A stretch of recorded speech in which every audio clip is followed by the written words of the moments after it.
How to configure routine PMI for a tenant. Prerequisites.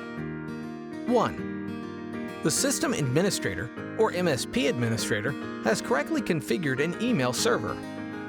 2. Devices to be inspected have been added to sites before you start an inspection. Function description. MSP administrators can inspect tenant devices managed by the controller through NetComp to discover risks of devices in a timely manner. Application scenario. MSP administrators can inspect tenant networks periodically to detect network, device, and service exceptions, handle the exceptions, and send reports to specified email boxes after the preventative maintenance inspection is complete. Procedure. Step 1. Log in to iMaster NCE-Campus as an MSP administrator. Choose Maintenance, PMI from the main menu. Step 2. Configure a policy for sending email notifications. 1. Click the PMI Settings tab. 2. Toggle on Email Notification. Click Add. Specify email addresses of recipients and click OK. 3. Set the email title and click Save.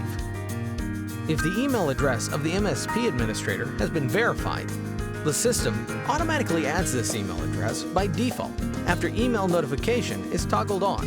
In addition, the email address cannot be deleted or changed. Step 3. Perform an inspection. 1.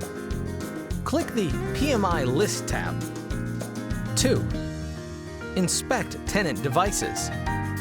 To inspect all devices of a tenant, find the tenant in the list and click Start PMI. Then, all devices of the tenant are inspected. 3. After the inspection is complete, click Export to export and view the inspection report. Step 4. View the inspection list. 1. Click the PMI Report tab. 2. Select the desired historical inspection records from the list. You can export inspection packets, export inspection reports, and delete or resend inspection reports through emails. Verify the configuration. Check whether the inspection report is exported successfully. If so, the inspection is successful.